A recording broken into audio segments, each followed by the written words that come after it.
जो हमारा टॉपिक है आज का वो है अपवहन वेग और विद्युत धारा, इन दोनों के मध्य क्या रिलेशन है उसको फाउंड करना। बेसिकली अपवहन वेग को हम ड्रिफ्ट वेलोसिटी कहते हैं और जो विद्युत धारा है उसे हम इलेक्ट्रिक करंट कहते हैं। इन दोनों के बीच का जो रिलेशन है वो इस टॉपिक के अंदर हम फाउंड करेंगे और ये हमारा मेन टॉपिक रहेगा।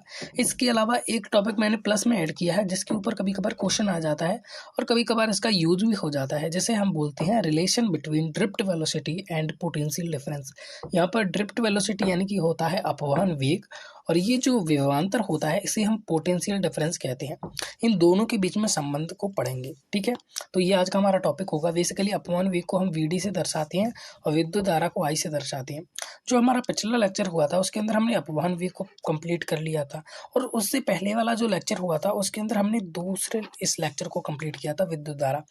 तो हम सब कुछ सीक्वेंस में कर रहे हैं। पहले हमने विद्युत धारा को कंप्लीट कर लिया, उसके बाद हमने अपवहन वेग को कंप्लीट कर लिया। ये थर्ड लेक्चर है जिसके अंदर हम इन दोनों के बीच में रिलेशन को फाउंड करेंगे।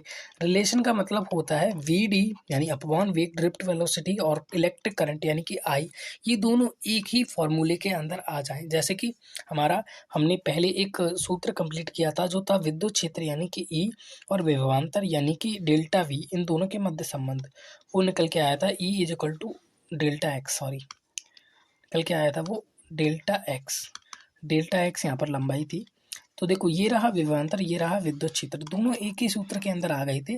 तो ये होता है दोनों के मध्य संबंध।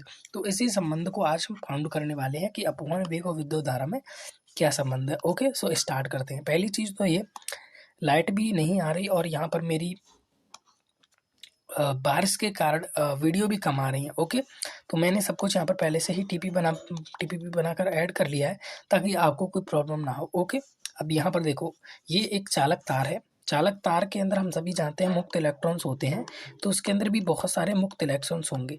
आपने घर की जो नॉर्मल तारों को देखा होगा वो तार भी कुछ इस तरीके होते हैं, वो ऐसे नहीं होते कि चौकोर होते हैं, वो हमेशा लंबे ही होते हैं बेलनाकार में, ठीक है। इसीलिए मैंने इसी तरीके के तार को ऐड किया। तो उसके अंदर बहुत सारे मुक्त इलेक्ट्रॉन्स हैं।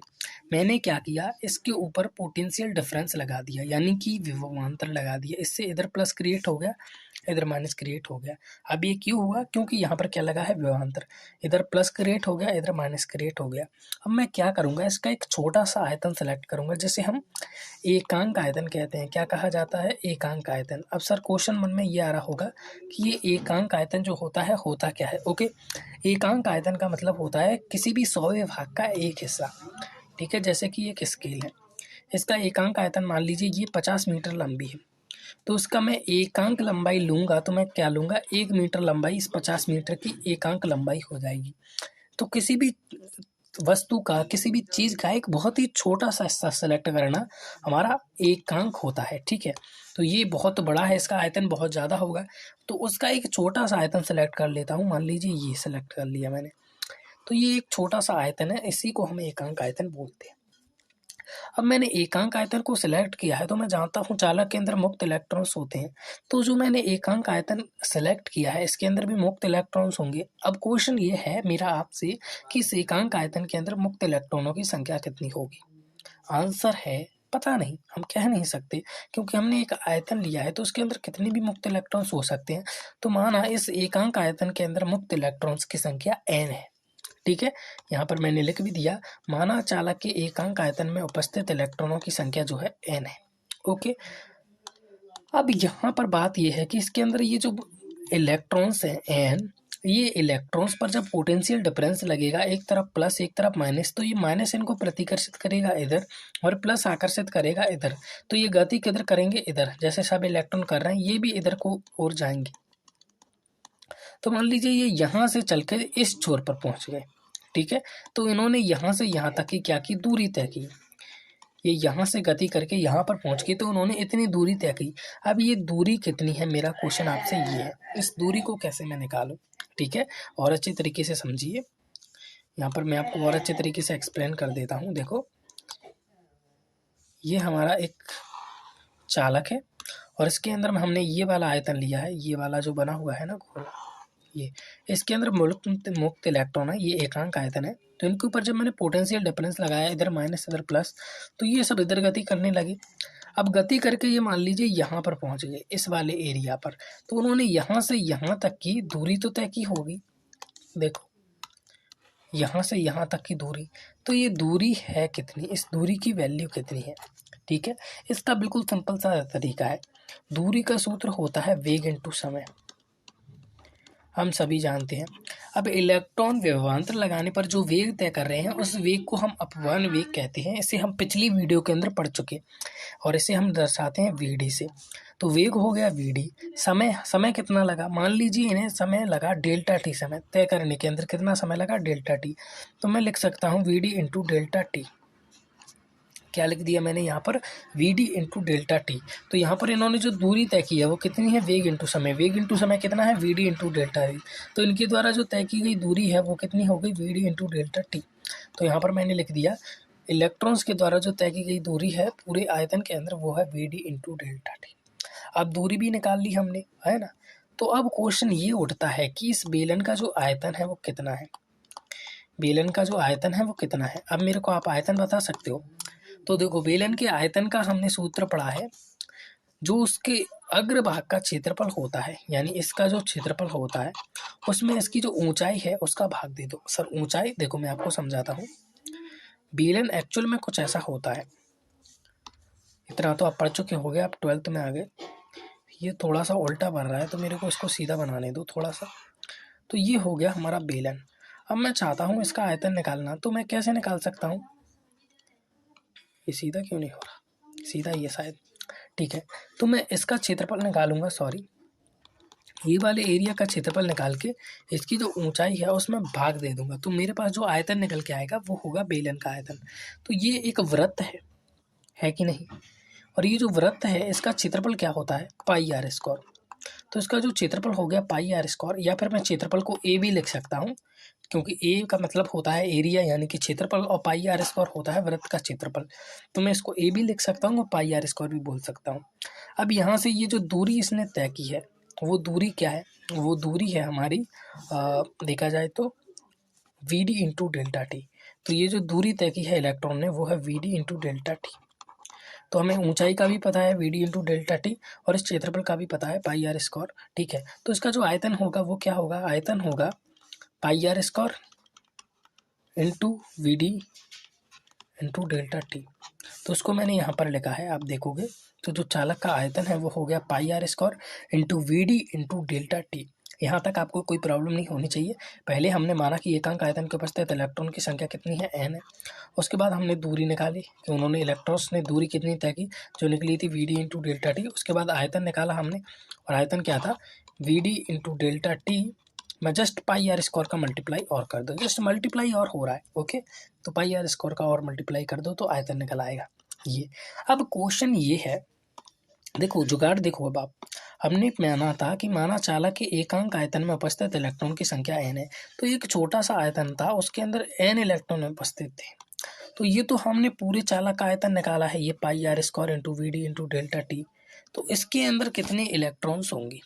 अब सर ये तो बिल्कुल सिंपल सा तरह सवाल है, जैसे कि मान लीजिए एक बेर के अंदर 2 बीज है, एक बेर है उसके अंदर 2 बीज हैं, या एक आम के अंदर 2 गुठलियाँ हैं। तो 4 आम के अंदर कितनी होंगी, जब एक के अंदर 2 है तो 4 के अंदर होगी, 4 दूनी 8, मल्टीप्लाई कर दो।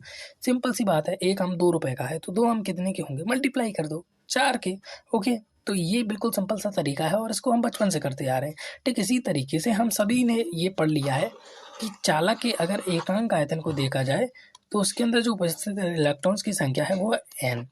तो चालक के पूरे आयतन के अंदर उपस्थित इलेक्ट्रॉन की संख्या क्या होगी, n into pi are square into we D into delta t, multiply कर दो। सेम चीज़ यहाँ पर की है। तो चालक के आयतन में उपस्थित जो इलेक्ट्रॉनों की संख्या वो हो गई n into pi are square into we D into delta T.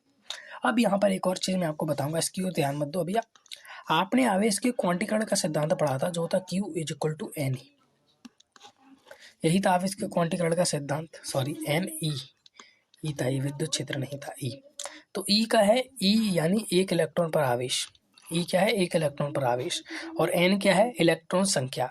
तो हमारे अंदर इलेक्ट्रॉन की संख्या कितनी है चालक के आयतन में, n into pi are square into we D into delta T. तो एन की जगह पर लिख दिया मैंने n into pi are square into we D into delta t, into क्या है ई, तो ई कर दिया। बिल्कुल सिंपल सा तरीका है। हमारे पास मान लीजिए 4 इलेक्ट्रॉन है एक चालक के अंदर। तो एक चालक के अंदर यदि आवेश है ई, एक चालक पर आवेश है ई, तो 4 पर कितना आवेश होगा, 4 ही। ये क्वांटिकट का सिद्धांत है, Q is equal to n e. N है मतलब नंबर और इलेक्ट्रॉन, इलेक्ट्रॉन की संख्या कितनी है, ई यानी एक इलेक्ट्रॉन पर आवेश। तो ई हो गया यहाँ पर एक इलेक्ट्रॉन पर आवेश, और ये जितना भी portion n pi are square v D into delta t, ये हमारा क्या है, ये हमारा इलेक्ट्रॉन्स की संख्या है। देखो चालक के अंदर उपस्थित इलेक्ट्रॉन की संख्या। तो इतना भी आपको क्लियर हो गया, यहाँ तक कोई डाउट नहीं होना चाहिए। कोई डाउट है ना, वीडियो को रिवाइंड करके देख लो। ओके, अब इतना हमने निकाल लिया। तो ये क्या हो गया, चालक के आयतन में उपस्थित इलेक्ट्रॉन पर जो टोटल आवेश है वो निकल आया। चालक के अंदर जितने भी इलेक्ट्रॉन उपस्थित हैं उनके ऊपर टोटल आवेश है वो निकल आया। अब हमें निकालना है विद्युत धारा का सूत्र। तो विद्युत धारा का सूत्र हम सभी जानते हैं, आवेश बटा समय। आवेश में अगर हम समय से भाग दे दें तो विद्युत धारा निकल आती है।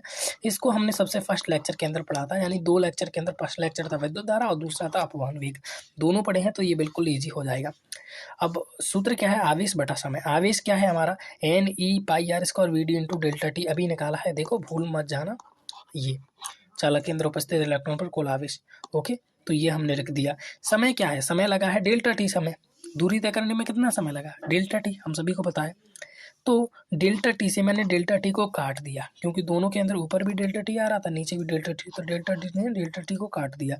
तो विद्युत धारा इज इक्वल टू क्या निकल के आ गया, n e pi are square into we d, e pi are square into we d. अब यहाँ पर देखो तो वी डी क्या है, थोड़ा सा मैं नीचे करता हूँ। वी डी क्या है हमारा, वी डी है हमारा अपवहन वेग, और यहाँ पर आप देखोगे तो आई क्या है, विद्युत धारा। तो मैंने क्या बोला था, दोनों एक ही सूत्र के अंदर आने चाहिए। ओके, तो यहाँ पर अगर आप देखोगे तो मैंने यही बोला था, E into delta we. Okay, तो दोनों एक ही सूत्र के अंदर आ रहे तो सेम चीज़ यहाँ पर आनी चाहिए, दोनों एक ही सूत्र के अंदर आने चाहिए। तो दोनों एक ही सूत्र के अंदर आ भी गए। ओके, तो ये दोनों के बीच में रिलेशन है, इसको हम लिख सकते हैं n a v d. N a v d कैसे लिख सकते हैं, मैंने आपको क्या बताया था, जो वहाँ पर क्षेत्रफल है पाई आर स्क्वायर, इस क्षेत्रफल को मैं ए भी लिख सकता हूँ। ए का मतलब है एरिया, तो यहाँ पर n e pi are square into we d, इसको मैंने लिख दिया n a v d. V d का वी डी, एन का ए। ओके, यहाँ पर ये जो पाई आर स्क्वायर है इसको मैंने डायरेक्ट ए लिख दिया। हाँ, ई और आएगा इसके अंदर, जिसको लिखने का मेरे को ध्यान नहीं रहा। तो पाई आर स्क्वायर। ओके, तो मैं डायरेक्ट विद्युत धारा को ऐसे भी लिख सकता हूँ। आई होप आपको ये जो पूरा पोर्शन है वो समझ में आ चुका होगा। ओके, अब यहाँ पर नेक्स्ट चीज ये है कि विभवांतर के अंदर संबंध। ओके, विभवांतर के अंदर संबंध क्या होता है, अपवहन वेग यानी ड्रिफ्ट वेलोसिटी, विभवांतर यानी कि करंट इलेक्ट्रिसिटी, दोनों के बीच में क्या रिलेशन है। तो देखो विभवांतर जो होता है, और सॉरी, ये है अपवहन वेग इज इक्वल टू माइनस के e m into tau. Sir ये सूत्र कहाँ से आया, आपने जो अपवहन वेग वाला लेक्चर है उसके अंदर देखा होगा, तो यही सूत्र हमने निकाला था अपवहन वेग के अंदर। ठीक है, माइनस के ई इंटू कैपिटल ई बटा एम इंटू टाउ। ओके, तो माइनस के ई इंटू टाउ है, ओके, एम है। अब यहाँ पर ये ई कहाँ गया सर, देखो हम विद्युत क्षेत्र और विभवांतर के अंदर रिलेशन तो पहले ही पढ़ चुके हैं, मैंने वीडियो की स्टार्टिंग में भी आपको बता दिया था। इन दोनों के बीच में रिलेशन क्या है, delta we into delta we बटा डेल्टा एक्स। अब यहाँ पर आपको पता है ये डेल्टा वी हमने लिया था क्यों, डेल्टा वी को लेने के पीछे हमारा ये रीजन था कि जब हमने इन दोनों के बीच में संबंध निकाला था तो हमारे पास विभव था, और विभव को हम v से दर्शाते थे। तो अब जरूरी तो है नहीं कि अब ऐसा तो होगा नहीं कि विभव को भी v से दर्शा दिया और विभवांतर को भी हमने v से दर्शा दिया, नहीं। इसीलिए हम विभवांतर को डेल्टा v से दर्शा देते थे। जैसे कि अब मान लीजिए अपवहन वेग को vd से क्यों दर्शाते हैं, क्योंकि v से नहीं दर्शाते हम। v से क्यों नहीं दर्शाते, क्योंकि v से हम विभवांतर को दर्शाते हैं। अब यहाँ पर विभव का तो कोई रूल नहीं है, तो इतना बड़ा लिखने की बजाय मैं डायरेक्ट लिख देता हूँ, विभवांतर को मैंने v लिख दिया, डेल्टा x को मैंने l लिख दिया। और आप चाहो तो ऐसे भी लिख सकते हो, v और l की जगह आप लिख सकते हो डेल्टा v या डेल्टा x। ओके, इस तरीके से लिख सकते हो। तो v बटा l, v डेल्टा v क्या हो गया हमारा v, और डेल्टा x हमारा क्या हो गया l। तो जो हमारा नेक्स्ट लेक्चर होगा वो होगा धारा है ना, तो जिसको हम जे दर्शाते हैं, और ओम का लॉ जो है नेक्स्ट लेक्चर के अंदर हम पढ़ेंगे। ओके, तो धारा गणित और ओम का नियम हम नेक्स्ट लेक्चर के अंदर पढ़ेंगे। चलिए आपसे मिलता हूँ किसी नेक्स्ट लेक्चर के अंदर, तब तक के लिए गुड बाय।